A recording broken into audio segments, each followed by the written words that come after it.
Welcome to the Rich with Purpose podcast, the finance podcast that's about more than just money. I'm your host, Thabojan Rasiah, financial advisor to hundreds of successful clients over the years. In each episode of this show, I speak with other experts in the complex world of money and finance, and together we discuss how you can ensure you make smart decisions with your money. Even more importantly, how to connect those decisions with your values and your purpose in order to achieve everything that is most important to you. Please note that everything we discuss is not personal advice, but general in nature. For the full disclaimer, please visit our website, richwithpurpose.com.au, where you can also register your details to get access to all our free resources. And please hit subscribe so you don't miss any episodes. In episode 11, I speak to Vanessa Bennett. Vanessa is the CEO of Next Evolution Performance, a high-performance coaching business. What sets Vanessa apart, however, is that she's not just a performance coach, but a student of how the brain works and neuroscience. In this episode, we explore high performance, energy management, and how to get more out of your day and your life. We also discuss what doesn't work when trying to be a high performer, and the importance of defining what high performance even means for yourself. We get into a bit of science too, as we learn about neuroscience, neuroplasticity, and the different types of energy, physical, mental, and neural, and how they all play a part in your performance. And make sure you listen to the end, where Vanessa talks to us about her own purpose and how performance connects with our money and our life. So if you're interested in learning about the neuroscience of getting more done, you will enjoy this episode of the Rich with Purpose podcast.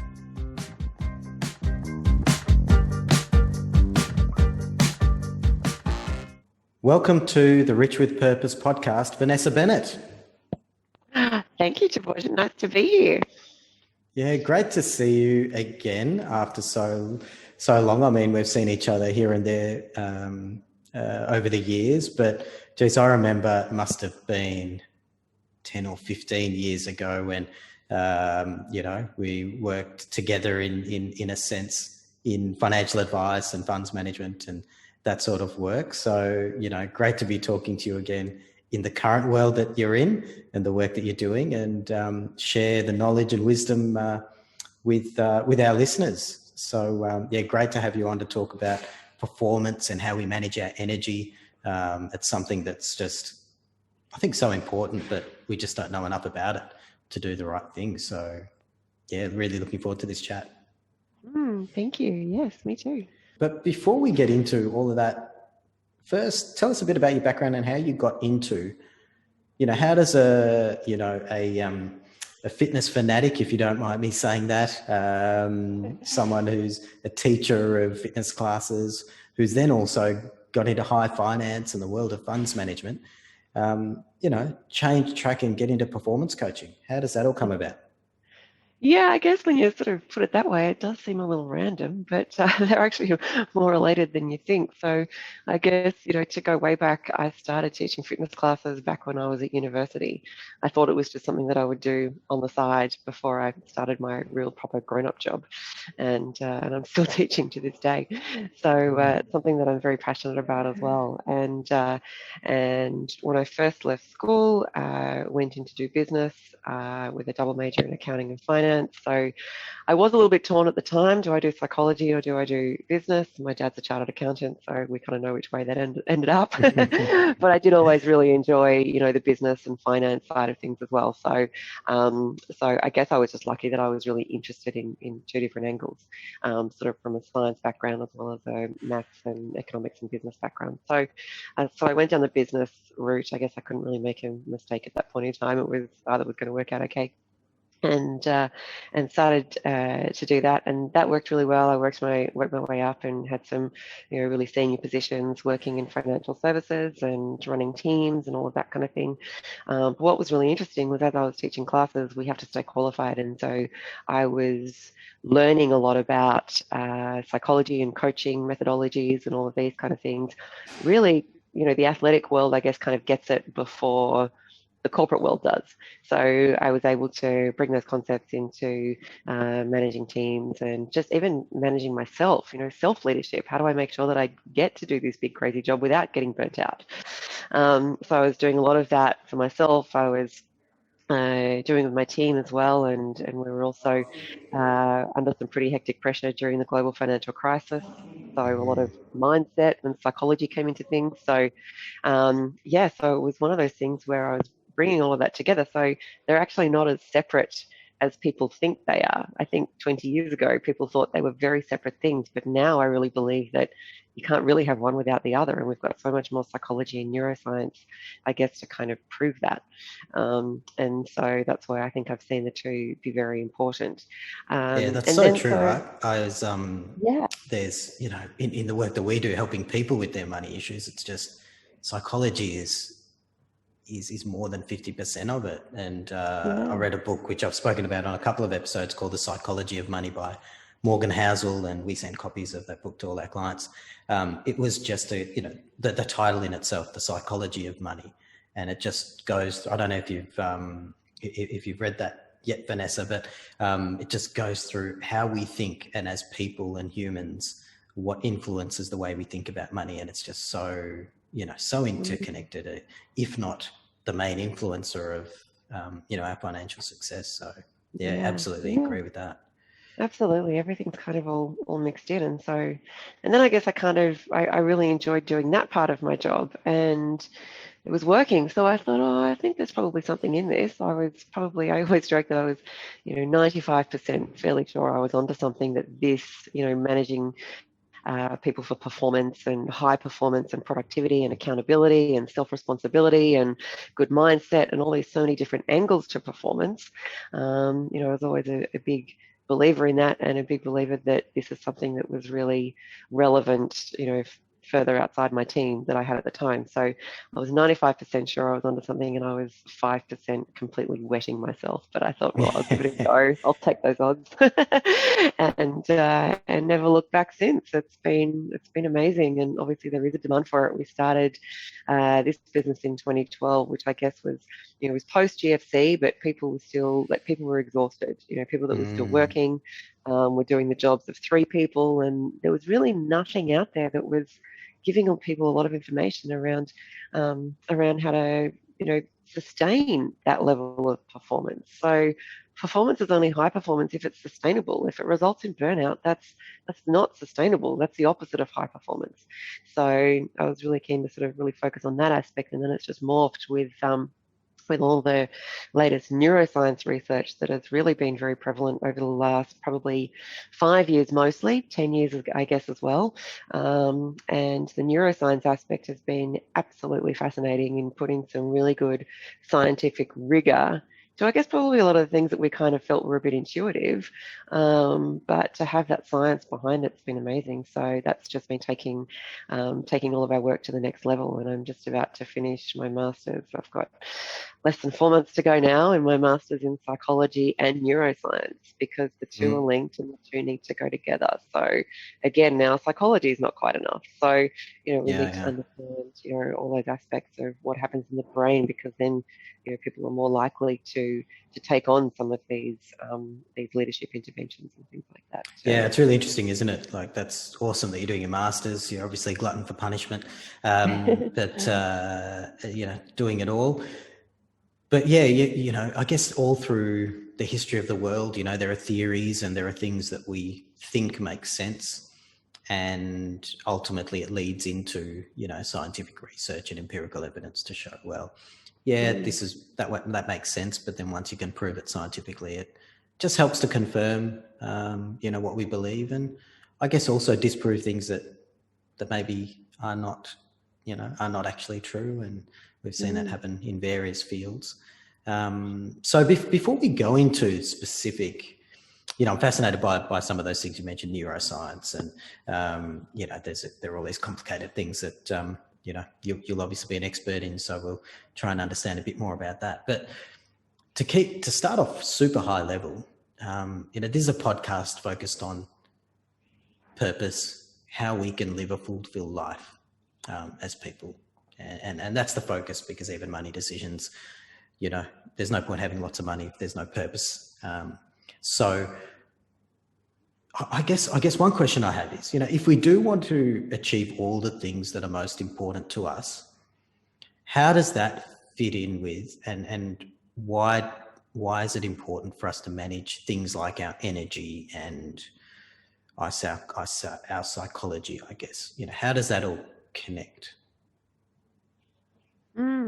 So I'm a firm believer that you need to have energy to be able to do things and enjoy things.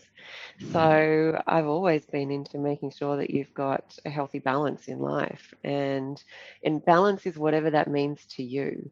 So some people are perfectly balanced working 16 hours a day. Some people are completely balanced working 5 hours a day. So it's not up to us to define that for people. It's up to us to help people to tap into, find what that balance is for them, and to help them to be able to then achieve their definition of performance. So for some people, performance means I actually want to keep doing what I'm doing, but work less hours, or spend more time with the family, and that really links in with purpose. So I think the two are very much mixed in. And if you're really tired and burnt out and you're not managing your energy properly, well, how can you enjoy life? And then how does that really tie into your purpose? Surely there's more to life than just working ourselves into the ground. And that's not to say that we want to necessarily even work less, but we need to know how to work smarter, not harder. I mean, anyone who knows me knows that I really love working.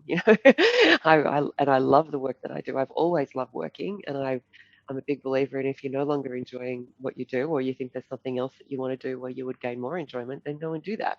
Um, so, we're here on this earth to enjoy life, and work is probably a big part of that portion of life. So we need to make sure that we're enjoying it. And if we're too burnt out to enjoy work, and we're too burnt out to enjoy life outside of work as well, then that's not really serving many purposes at all.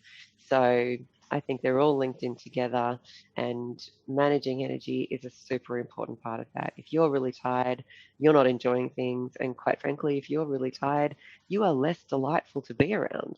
So how does that impact relationships and things like that, which provide a greater purpose to people? So I think they're very much linked with each other. I guess it impacts every part of our life, doesn't it? And that's so true, right? That, why are we doing what we're doing? What are we here for? I mean, we're not going to get into what's the meaning of life and stuff like that. But I think what's super important about what you said there is that we need to define it for ourselves. And it's so easy, I guess, to read or see things that people put out there. And I guess, in this world of social media, everyone's an expert, everyone's got a view, and there are so many rules of thumbs, and there's so many things that you should do in a certain way. But based on what you just said, it makes so much sense to me that, that's a lot of that can be helpful, but a lot of it can actually be unhelpful, because what's right for one person isn't right for the other. And just like you said, firstly, when you know what's important to you and you know how well you work, that example of some people are at their best and have balance 16 hours a day, other people have balance at 5 hours a day,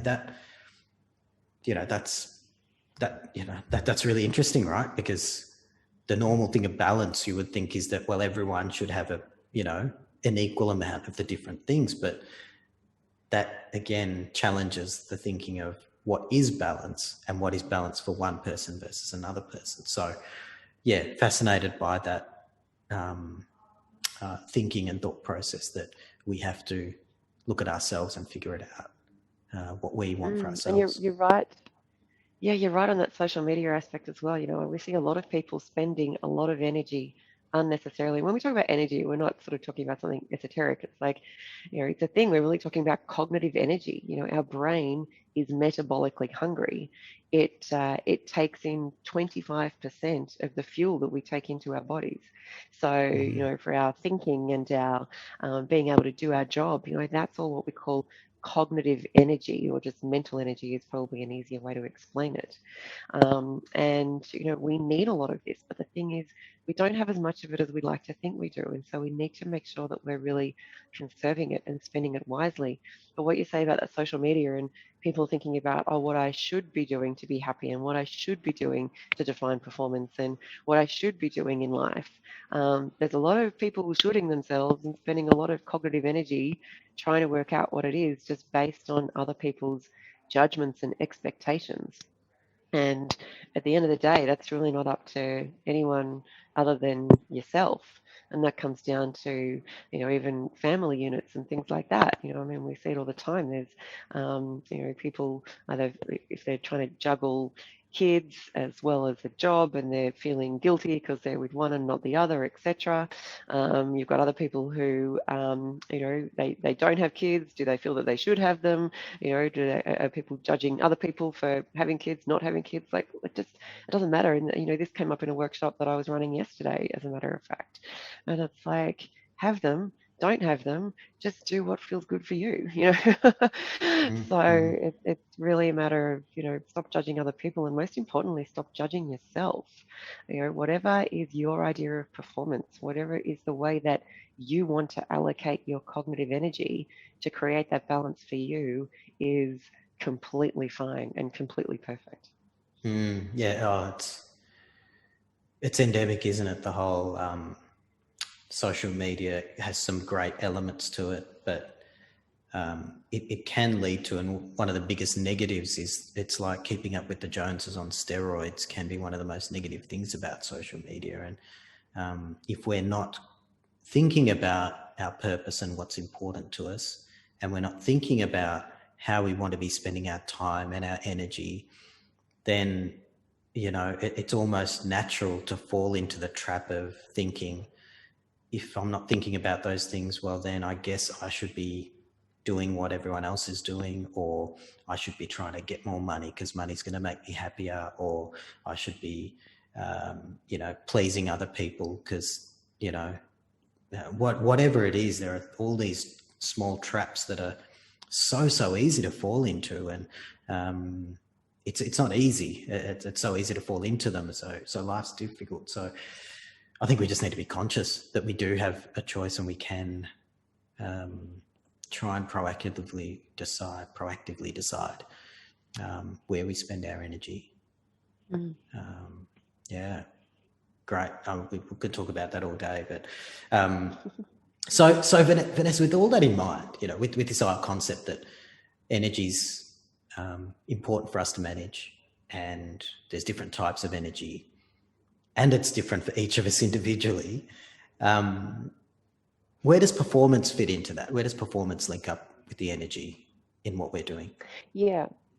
So we kind of think of it as how can you reach your levels of performance, but without wasting any effort and without wasting any cognitive energy in doing so. So the idea is we want to have this kind of like inverse relationship. We want to get our performance levels up in whatever performance means to you, but we also want to get the relative energy spend down. And then that way, we can lead a more fulfilling life, but we also have more energy. Because if you look at it as, say, energy being a budgetary situation, and there's no borrowing facility allowable because that puts us into overdraft and that puts us on a path to burnout. So, we only really have two choices: we earn more or spend less. And like in any investment situation, spending less is how we save, so that we can then invest in activities which give us more. So I like your analogy. yeah, that's right. Yeah, So you can take the girl out of financial services, but you can't take financial services out of the girl.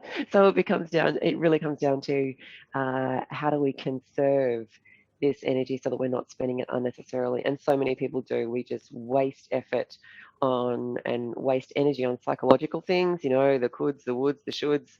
Am I enough? Or fear, all of this kind of thing. What if it doesn't work? Because our brain's built for defense, so that's naturally where it's going to go. And we also waste it just by not structuring our days, our weeks, our months, our years for performance. So many people structure their days in just the most silly ways, which means they're probably all out of cognitive energy by about 11 o'clock. That makes no sense. So, there's a lot of ways that we can save cognitive energy on the easy stuff so that we have it available to make changes on things that are a little bit harder. Yeah, I like that. So we'll have to talk about that a bit more in terms of how we do that. You mentioned earlier that we have to define performance for ourselves. So what are the different ways that we can? So, because I guess if we're going to start thinking about energy, and we're even going to try and think about the concept of performing well in whatever that is, whether it's performing well at work, whether it's performing well in business or sport, or at home, being a good partner, father, child, whatever it is, performance, I guess, relates to all those things. But what are the different ways that we can define performance? Because you said each person needs to define performance in their own way. Yeah. So I think it's just the first thing is working out what is important to you, and that's where purpose fits in. It's what is important to you. Where would you like to direct your energy? And so from there, it just depends on the person. So we always say there's going to be a certain element going into work. There's going to be a certain element going into family, in whatever family unit means to you. And it's obviously, not the classic 2.4 kill children and husband and wife these days. So it's, for a lot of people, it's their friends network that becomes their family. So certain amount of energy should be, devoted there in some way, shape or form. But, hopefully you'll be hanging around people as well and have family around you who don't take too much energy. So that's always a big one as well, making sure that you're surrounding yourself with the right people. And then you are definitely going to want to spend some energy on yourself as well. A lot of people forget that bucket. So what is it that you want to do to be able to enhance your energy, and self-care often falls into that as well. And then there's sort of any other categories that really resonate with you. So some people might find it's charity work, it's helping out at the kids' school. There could be all sorts of different things that fall into those sort of miscellaneous buckets, I guess. So it's helping people to define what those buckets would be, and then allocating and sort of thinking about, okay, in a perfect world, what would the ideal allocation of energy being to each of those? And then once we've got that, we can start working out how to get there. Yeah. And again, as you said, it depends on each person how they want to allocate their energy, or how they want to define performance and which area they want to perform well in. And that depends on what's most important to them. I guess it's also understanding, you mentioned, things that take energy or cost energy, and people that cost energy. And although sometimes, you can't change people sometimes, or family, or, and then, but perhaps it's how we manage that. Is that? Yeah, that's right. You do it as well? Sometimes you can't change your family, but you can certainly change how you interact with them. So I think the main thing for people to realize is as well is that, like, there is always an element of control in every situation. There's always an element of self-responsibility in any situation. So, when we hear people say things like, oh, this person made me feel a certain way, it's like, that's just giving the power to other people. And that is victim mentality to its highest. And that takes a lot of energy as well. So, so it's really helping people with this highly accountable. Your happiness is your responsibility and no one else's. Your career is your responsibility and no one else's. Now, obviously, we want to surround ourselves with people who ideally support all of those. But at the end of the day, we shouldn't really be relying on anyone to provide that level of happiness or security or anything else. It's like, at the end of the day, we still need to drive that. We can drive it by surrounding ourselves with the right people, but we do need to make sure that we're taking control of that. And it's not easy, right? It's I guess it's easy to talk about, and it makes sense that like, and we probably all know it, but it's not always, it's simple, but it's not easy. We know what we need to do. Yeah, I know I need exactly. to That's right. eat better, exercise more, sleep more, but implementing it is another Yeah, story, right? So, yeah, that's interesting. right. So, I guess that leads into from defining what performance is to you to then, I think what you're saying is to maximize performance and not or optimize how you use energy. I guess we're getting into that concept of energy. And you mentioned that there's different types of energy. And I think you've mentioned previously to me physical, mental, neural. Are they the key areas? And what does all that mean?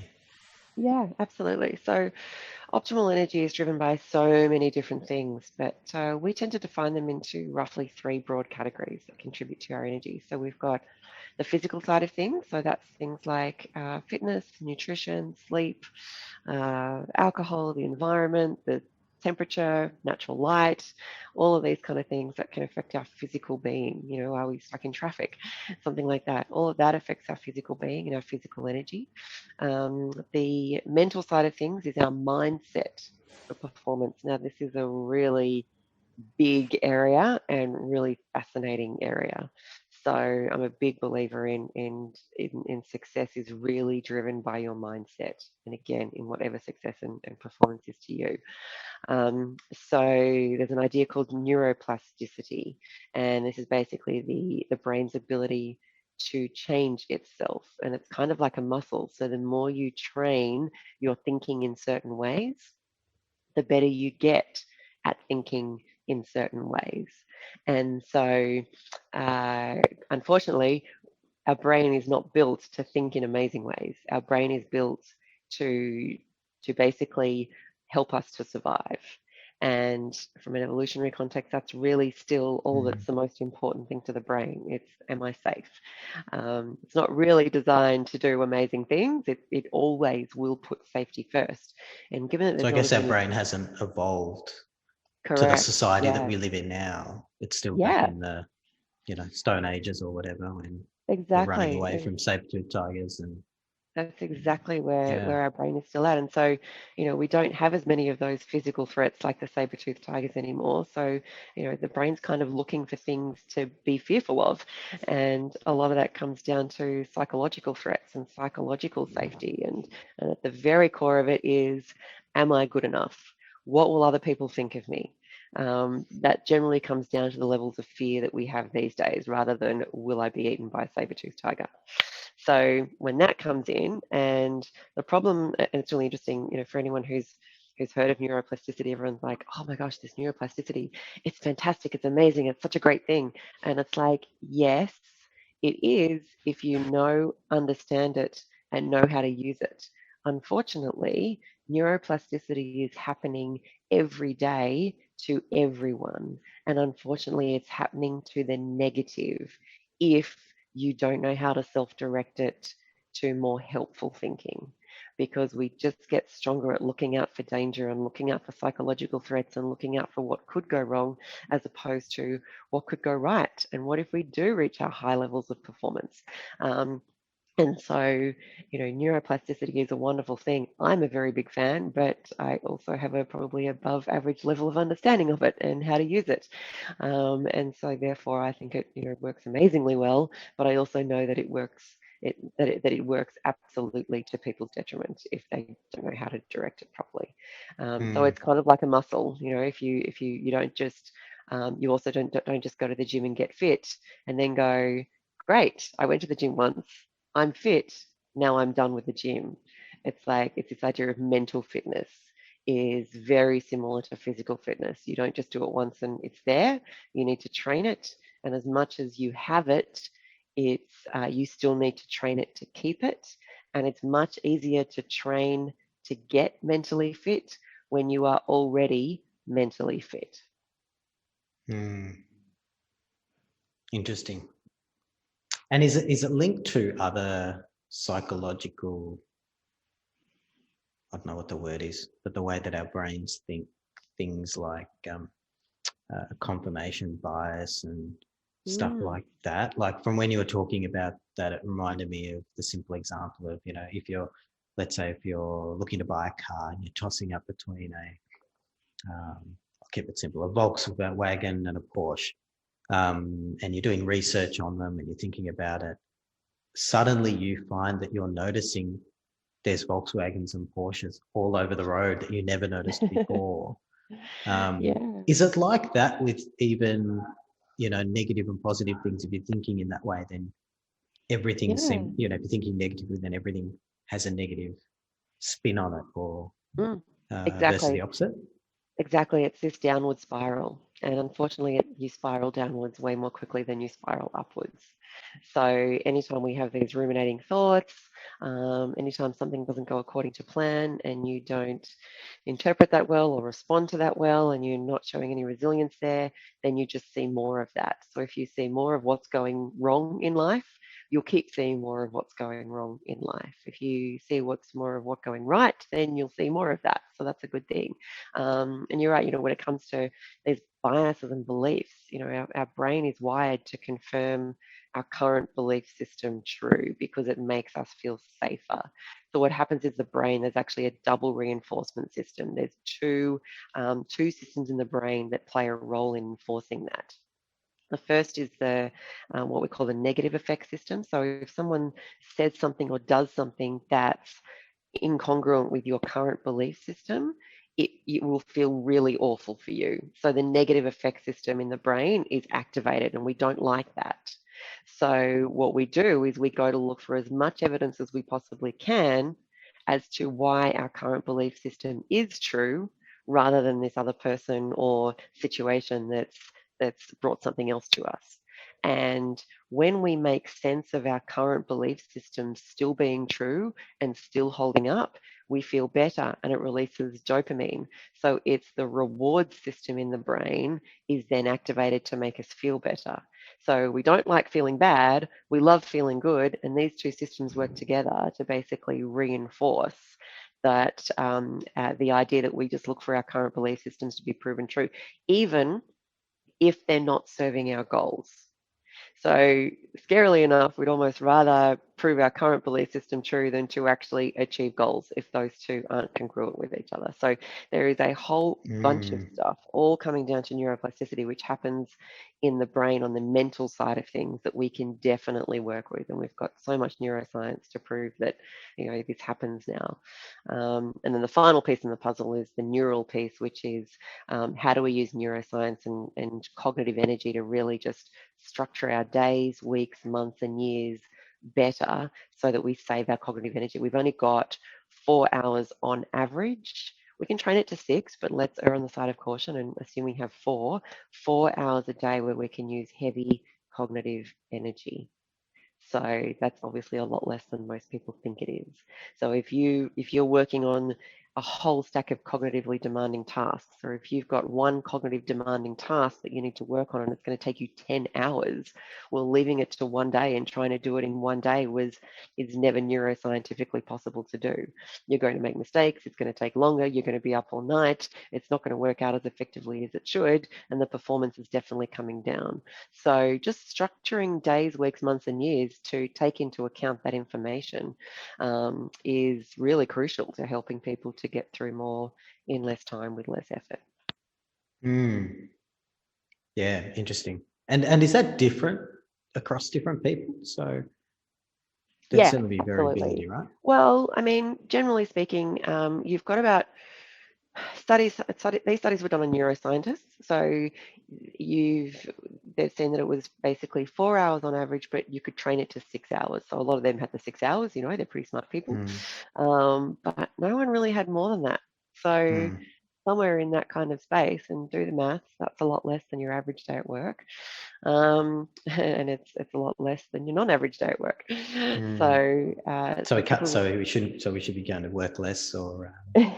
well, that's the thing. It's like, yeah, when I do this at Yeah, workshops, people go, great. So you're telling us we should all up stumps at lunchtime. yeah, And it's yeah, like, yeah. well, not really. But we can work on other things that aren't as cognitively demanding at different times. But we need to make sure that we match our cognitive energy to the cognitive tasks and the level of of draining that they are on our brain, so that we're doing the right things at the right time. Otherwise, you'll just burn through energy and you won't achieve nearly as much. So yeah, but you're right, it is different for different people, and the time that people have different cognitive energy levels, again, very different for everybody. So again, it's about helping people to tap into and understand what is that for them. So we've spoken about physical, mental, and neural types of energy. Is there any one type that has a bigger impact for most people, or a particular one that we can focus on more?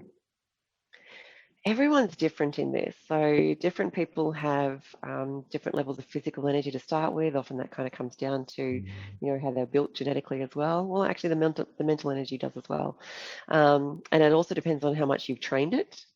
So if you've been doing particular work on training this, you can. So the same with physical energy. People who are quite physically fit, they have a lot of energy compared to people who aren't physically fit. Now, in terms of where the cracks appear for different people, that depends on the person. We could have someone who is, when we talk about levels of optimism and levels of resilience, it can come down to about 50% of that is determined by your DNA. So if you've got a history of depression, anxiety, things like that in the family, then you have a higher chance of ending up with those things. However, we also now know that thanks to a concept called epigenetics, we now know that if we can change the way we think, we can actually switch off those genes so that they don't play out and result in those mental health disorders. So that's a huge thing at the moment. I mean, massive. it's massive. Yeah, anxiety and depression. It's affecting everyone. We've been through COVID, and that's that's right. Stuck at home, lockdowns, which is all around the world. We're seeing massive impacts of mental health generally. Yeah, and it's rife, and it's not. And I'm not saying that everyone can avoid it. I completely get that there are certain mental health disorders and certain sort of imbalances in neurotransmitters and neurochemicals and things like that. That for some people that is unavoidable, and the only way to treat that is with medication. I completely get that. So I'm certainly not saying that everything's avoidable. But what we are saying is that there is a lot more avoidable, probably up to around about 90% of mental health problems are probably avoidable. Yeah, and I guess it's not that, again, you're not saying that it's avoidable, therefore why are people feeling that? It's just being more self-aware that, and I guess knowing what's out there. If you know that there's something that can help in an area, then understanding yourself better and again trying to get the best out of yourself in order to achieve the things you want so that you can live the life you want is what it's all about. And I guess going back to when I asked that question about which area is easier to focus on or something like that, I guess that makes sense that an AFL footballer will be really high on the physical energy side, but so it actually might not, if they want to have the biggest impact in their life, maybe they could do well to focus on other areas. That's going to give them more of an uplift. Yeah, that's right. Interestingly, when we run a lot of our workshops, we tend to start mostly in the neural space, which is that helping people to save cognitive energy by structuring their days better so that they're not overspending. And the reason we start with that is because it is far easier that once people understand how their brain's built to function and how they learn how to tap into that, it's far easier to implement those things because we work with what feels natural rather than working against what feels natural. So when you're trying to create neural pathways and build mental fitness and all that kind of stuff, sometimes that's going to feel unnatural for a lot of people, and therefore it's much harder. And so what we find is it's easier to start in the neural space because it frees up energy credits. Like if you're already exhausted and you're already out of energy credits, then trying to change your neural pathways just quietly, never going to happen. All Well, right. that takes energy to change, right? Yeah, that's right. You Yeah, don't yeah. have cognitive energy available to do that. So typically when we're doing workshops, and even, we've just developed an online training platform, nextevolutionenergy.com, and the first course that we put on that was Mm, the neuroscience of getting more done. Again, the mm, reason being is that there's no point trying to do the hard yards to fix your mindset if you're wasting energy credits completely unnecessarily on the easy things to fix, like just change the different time of the day that you're doing certain tasks and things mm, like that. It's, it's well, there's a bit more to it than that, but it's mm, far mm, easier to implement and far easier to make changes in the neural side of things than it is on the mental side of things, and maybe even probably the physical side of things. A lot of people, if they're not exercising and moving right, it's because, they think that they've got to be working harder and they don't have time because they've got to spend time at their desk. They haven't made the connection yet between the fact that you actually need to move to promote brain function. And if you move, then you promote brain function, you get more done in less time with less effort. But if we can help them believe that they're getting through more in less time because of structuring their days differently, if they've got an extra hour a day to spare, or even an extra freeing up an extra 30 minutes, then they mm, can go mm, and do that to exercise. So it's quite often a chicken and an egg situation. mm. But often we find the easiest things to fix first is structuring people's days. I guess if you can do that and you're doing it within, I guess a workplace is a simple example. Not that everyone is in a workplace, but if you're in a workplace, then that concept of what am I going to do when kind of makes sense. It's, Mm. we all have calendars or diaries or schedules, and I guess it's easy to try and make small adjustments to that as opposed to saying, all right, you need to, start exercising more. And that, I mean, that's a very broad statement, exercising more, but, for some people, it's just, firstly, I don't have the time to exercise, or I don't have the energy to exercise, Mm. or I mean, some people just don't like exercise.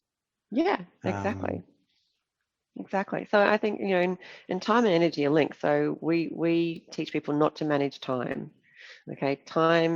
Extra effective time in your day is a byproduct of effective energy management. If you know how to master your cognitive energy, you will end up with more time in your day, potentially around 2 to 3 hours if you implement this to the okay, nth say that degree. again. Say that again. So it's Yep. not about managing your time, Hmm. it's about managing your energy, Correct. which So will if give you you time. Have I got that right? Correct. Correct. Yeah, Yep. okay. 100%. So if time management's just a thing of the past, now what we know about cognitive energy, it's around how do we manage our cognitive energy throughout the day, and if we do that, we will get more done in less time with less effort at a better quality, and it will effectively free up extra time in our day, because that's the difference Mm, between people, who are succeeding, right? We've all got 168 hours in a week. Everyone has that, but what everyone doesn't have is the ability to really master their cognitive energy. The good thing is that's what we help people do, but it's not something that comes naturally to people, and there is mm. some science behind it. So if you don't know all of that, then you are giving away cognitive energy, which means you're effectively just giving away effective time. Yeah. So as well, we're saying that if a lot of us don't know that you Yeah, can actually do absolutely. this, right? Which is probably the starting Yeah, point. If you don't know that you can actually take that's control of this right. stuff, then you just don't do it. Yeah. So Um, firstly, know that it's a thing and it's a very mm, important thing. yeah, it's a Yeah, thing, and it's a thing. whether it works or not. Yeah, Yeah. I guess it's like with the work we do with clients. It's if you don't know that you can actually choose how you want to allocate your capital and your cash flow, Hmm. but you think that you have to do it a certain way, then you'll just keep doing what you've always done and never move towards what may be something that is more important to you. Mm, correct. And we Um, see it all the time. People say, "Oh, I'm really exhausted. That's just how it is." And it's like, well, what are you doing about it? Are you finding out ways to not be exhausted? Are you trying to do things differently? Are you learning about new things? There's just really no excuse to be exhausted. And the same thing with, I'm a big believer in financial advice and financial coaching and things like that. I really, because, and they are inextricably linked, so if you have any financial distress or if finances are a concern for you, it absolutely affects your well-being, and you start to spend more cognitive energy on that than is required. So hire the professionals around you so that you don't have to think about that. I mean, even for me, like I have a background in financial services, and I've got postgraduate qualifications in financial planning, but I still pay my financial advisor a lot of money because that's not where I want to spend my cognitive energy now. So I want someone else to take care of that. I don't want to rebalance portfolios. I don't want to look at strategies when I need to finance things or whatever. I get other people to look at that for me. And so that's what I've taken responsibility to do. So I don't want to do that. So I've taken responsibility to make sure that I associate myself with people who are experts in that. And that frees me up to be, far more of an expert in what I'm expert in. Mm. I've never thought about that way, Vanessa. The link between energy and what we do to help people that we work with. It's usually one of the benefits of that our clients tell us they get. But actually, when you think through it, when our clients tell us things like they don't worry about money anymore, they're able to live the life they want, they're able to focus on things that are really important in their lives. What you've said is true. We do see that our clients have more energy and they're able to focus. I guess the reason they're able to spend more time doing the things that are most important to them in their lives is because they're not allocating a whole lot of energy into money stuff, because money stuff is energy sapping. It's hard work. I mean, even, like you said, you've been in financial services for a very long time and you could probably do a lot of it yourself. But I'm the same. I mean, that's what we do for our clients. And even when you know exactly what to do, I've got people that help me with my finance stuff as well, because it's an energy drainer. And, I want to spend time with my kids. I want to spend time focusing on the areas that I'm really good at, which is actually helping other people with their money. And I'm better at helping other people with their money than helping myself. That's just the way we're wired, I guess. Well, that's your purpose. Okay. So, so many financial planners I know, it's like that is their purpose. They just love it. And yet they forget to realize that has value right there. The fact that that is your purpose and that is what you love to do, and therefore that is what gives you energy. Okay, that's a really important thing, because for so many people, that's what drains their energy. So I'm a big believer in making sure that you've got experts around you, so that they can make sense of things and create a strategy that's just for you. I put a LinkedIn post a little while back on this idea of, we can Google just about anything today. Let's be honest. Okay. We can Google just about anything, even my line of work. People can Google so much stuff, but it's like, believe me, this is a full-time job to stay on top of this, let alone to interpret what it means in plain English for you to then go and develop a strategy to improve your mindset, improve your performance, decrease your burnout, spend less cognitive energy, all of these kind of things. So, why would you do that if that's not your full-time job? Why would I do my own finances if that's not my full-time job? Hire experts so that we can remain being experts in what we do and do what we love, and really live our purpose to do that. Yeah, that's so true, right? Because if you're helping people manage, performance and energy and all this stuff that we're talking about, if I tried to do it, as you said, I could read the papers, I could Google, I could find out all about it. But even that in itself takes energy. But even once I've got it, if I then want to understand it, decipher it, that takes a next level of energy. But then if I want to create a strategy and figure out what I need to do, we're getting into areas where there's just no way I could even think about having the energy for it, let alone, and we're even forgetting about the fact that I would have no experience knowing what works and what doesn't work, and the hundreds of people that you've helped with it. That just allows you to help your clients better, because you can take all the experiences from them, not just your individual experience, and help your other clients benefit from everyone's collective experiences in this very specific field, which just reminds us that if we're trying to manage our energy, I guess coming back to that point of knowing the things that give us energy, knowing the things that drain us from energy, and if we could get someone else to do something and therefore get a lot of that energy back, that is a good use of energy management, I guess, in a sense. Absolutely.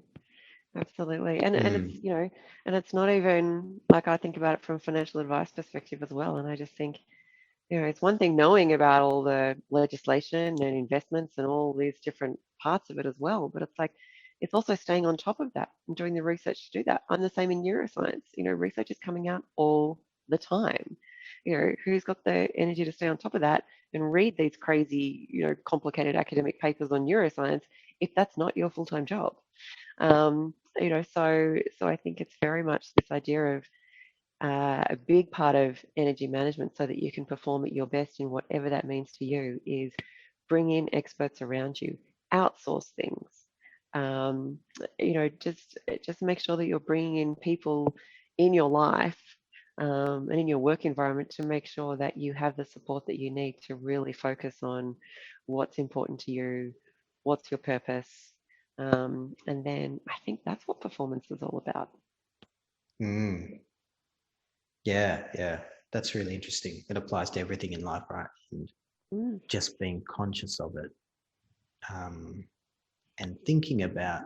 I did a podcast with Carl Richards a few episodes ago, and the podcast wasn't about any of this, but one thing he did say, which I've just made a connection with, is, sometimes in everything we do, just pausing and just thinking, is this something that is good for me?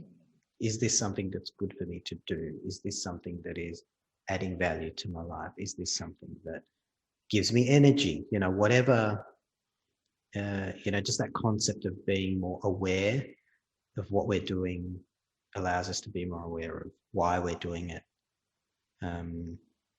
which links back to things like social media, right? It's so easy to sit on Instagram for a couple of hours and then go, what the hell just happened?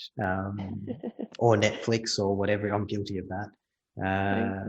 And if you choose to do it, it's okay. But if you do pause and go, is this something I want to spend my time in? I think that's okay, as long as you're choosing to do it and you know that it's in line with what you want to do. Because I guess we need our downtime and we need our in managing our energy. There's this thing I was speaking to my wife about just yesterday or the day before, and we were talking about how, again, on social media and all the signaling and all the stuff that's out there where people, and there's this messaging out there which says you have to be productive all the time, don't waste any time being unproductive. There's a way to, why would you be doing like this whole thing about productivity and always filling your time with productive things, otherwise you're not successful type of thing. If you want to be successful, you have to. And we were just saying, but that's not what life's about. It's about defining what is important to you and putting your time into things that, that is valuable. It doesn't always have to be, I'm being productive or I'm getting something out of this every minute of every day type thing. Yeah, downtime is very productive. I wrote a blog a while ago, which was something along the lines of scheduling unproductive time is a very important part of any productivity plan. because our brains need time to recover. It promotes creativity. It helps us to think clearly when we do go back to thinking about certain problems again. So it's very important to do so. And I love that idea. And I listened to the podcast with Carl Richards. I thought that was a great episode. And, I love that idea of the pause. It's like we encourage people to do that. Is this a great use of my energy right now? And if it is, great. And if it's not, maybe it gives you that opportunity to reassess and maybe you want to go do something else. But whatever helps you to relax, if that's just some downtime sitting on the couch, that could be skydiving. It's very different for everyone, whatever that is. But whatever helps you to relax and to help you just to reset. And I read a good book called The Off Switch, and it was the one of the key points I liked in it was that know what you're switching off from, and we then go the other way and we get this obsession with I have to switch off from work. And it's like, well, no, actually, sometimes we get our best ideas about work when we're outside of work. So we only need to switch off from work specifically is if it's affecting our physical health or our mental health.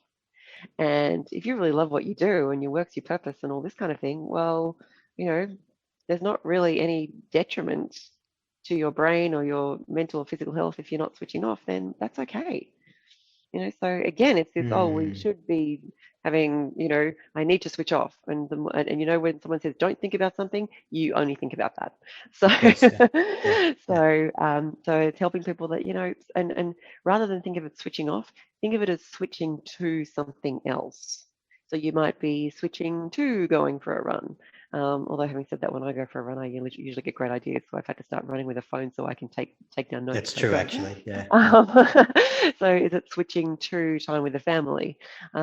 Is it switching? That's like what we get our best ideas when we're having a shower or when we're, doing stuff that's right. totally. It's when that mind is still, we create the space for great ideas to come in.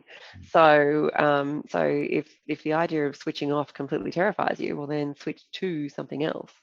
And that's sort of, one of the key things that I quite liked in that book was we don't have to switch off if it's not being detrimental, and often just switching to something else will give us some great ideas that we can then go back and think about later. So again, just whatever works for you. But I love this idea of making sure that, is this the best use of my energy right now? I love that as I was saying that example of where we were talking about not being productive the whole time, in the back of my mind, I was thinking, hang on a sec, I'm talking to a performance coach and, maybe I've said totally the wrong thing. So it's really refreshing to hear you say that it's not about always being productive, and choosing to have downtime is actually an important thing to do in terms of performing well and managing energy. Yeah, spending time with friends and family. that's good. Super important part of your productivity plan. That social connectedness increases our performance when we need it. So, by doing those things, it will actually help to increase your performance, just not at that particular point in time per se. And I guess it links back to the idea of it's not about time management and making sure that every minute of your day is used well, but it's about if you're managing energy, which you said earlier, that if you manage energy well, then you get back time. Correct. Which means that you're being more efficient, right? I guess. Very much so. Yeah. No, that's great. So where do people make the biggest mistakes in this area? Yeah, I think the first thing is still with that concept of managing time instead of understanding this energy management concept. So that's one of the biggest things that we see. I guess kind of a further to that is people try to manage their to-do list according to urgency. That's next most urgent on my list. I will do that now. And that's just the dumbest way to get through things in less time with less effort. So it takes a little bit more planning. But it's the easiest, right? It's the automatic thing. It's how we've been taught, and therefore it fits in with our belief systems, and therefore if we don't know any better, of course, that's the default. So that's typically why most people do it. Yeah. They're also hard habits to break, right? Because if you're just used to working through a list and you go, yep, next, that's urgent. That's, Yeah. you just automatically fall back into those Yeah. ways of working. Yeah, but once people start to plan their diaries just a little bit Mm, further out according to when they can get things done, according to when their energy is going to be best to do that, the results are fantastic. Then the good thing is it feels good, and so therefore people want to do more of it. But they need to okay. understand the concepts in the first place. Yep. Otherwise, everyone just falls back into managing time because that's how we've been taught. And you need to start getting that positive reinforcement, because then you start changing the cycle, Mm. and then you start getting the positive reinforcement, which makes you automatically want to do that more. And that can take a little while, right? Because habits that have been around for a long time, even if you get onto that changing the cycle, you can fall back into those habits, right? Especially if you end up in a highly stressed situation or whatever. Is that Mm. is that right? Yeah, Or it can. The good thing is it's like when we make habit change small, which is what we aim to do in our course. It's like when you make it small, it means that it's just little bite-sized chunks that you need to implement at a time. It's more likely to stick. It's when we try to implement too much that we do nothing. mm, yep, yep. What is it? What's that saying? How do you eat an elephant? Yes, One that's bite right. at a Just time. one bite at a time. Mm. That's exactly right. Yeah, yeah. So where should people start with all of this? Because we know it's hard. We know that it's hard. It's hard to know what to do. We can Google again, um, Mm. but I guess the start is without the way we're thinking about this, or where do we Yeah, start to with this stuff? really, firstly, it's to really be mindful of what's draining your energy and what's giving your energy.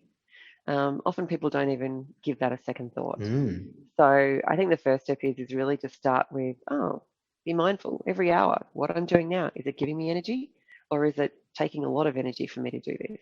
And think about that task by task. Think about that interaction by interaction. Think about that with everything that you do outside of work. For me, something like outside of work is cooking, and it's a massive energy drain for me. So I don't do it. That would just be dumb. So, whereas this is always, some people would say, "Oh, cooking! I love cooking. yeah, That gives me so much energy." exactly. Right? Well, they should Yeah, do more of that, and I'll give yeah, them my yeah, address if they feel like coming on over and yeah. making a meal as well. That's it. Yeah, yeah. So it comes down to everything. Is this something that really fits in with my context, my purpose? And is there another way to do things if it's not giving me energy?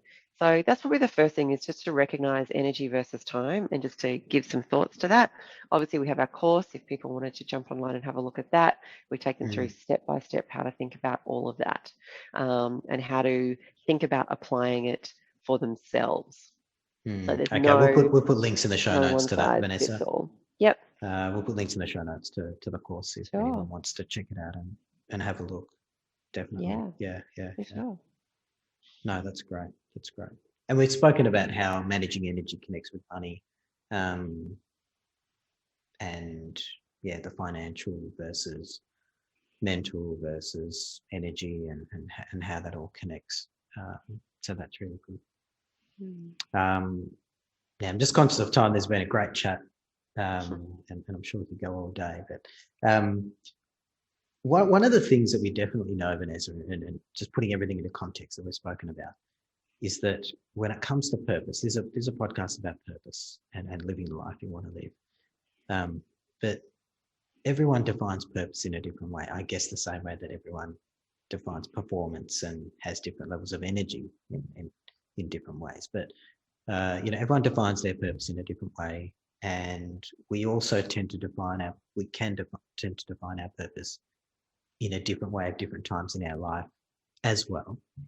And through your career and the things that you've done through your life, which has changed a lot as well. How would you define your purpose right now? Mm. So I guess my purpose is my work. I love what I do. So we are all about helping people to be and perform at their best, always, whenever they need it. And I can't help other people do that if I don't live that as my purpose as well. So I really do believe it's a big purpose in the way that I live my life, is to make sure that I can be at my best always. And that's going to be different at different times. I'm going to require different things of my best at different times, but knowing that I can get myself there and take self-responsibility to get myself there is super important to me and my happiness and my life's purpose. And because of that, like when I worked in corporate specifically, but I still see it now, people just getting tired and burnt out and they're exhausted and everyone's making all this money, but they're not necessarily enjoying it.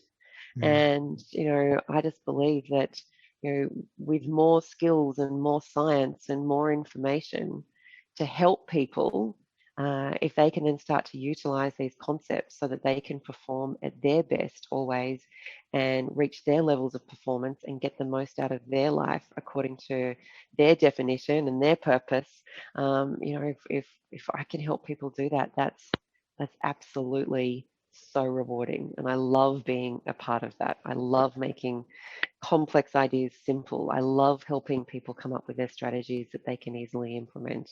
I love helping to see people get the results around what it means to them, what it means to their families, what it means to everyone close to them when they're performing at their best, always. That's fantastic, Vanessa.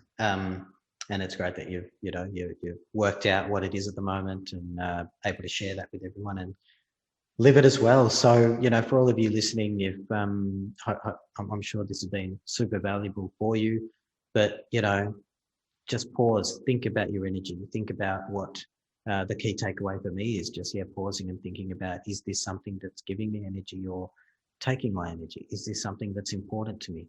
How does this thing that I'm doing now tied in with my purpose? And that's a great starting point to then try and change that and improve our energy levels, which, from what you're saying, Vanessa, fits in with everything and can move us in the right direction. So thanks for coming on, Vanessa. Great chatting. I'm sure we'll do it again very soon. It's been great having you on. Thanks, Thabojan. Thanks for having me.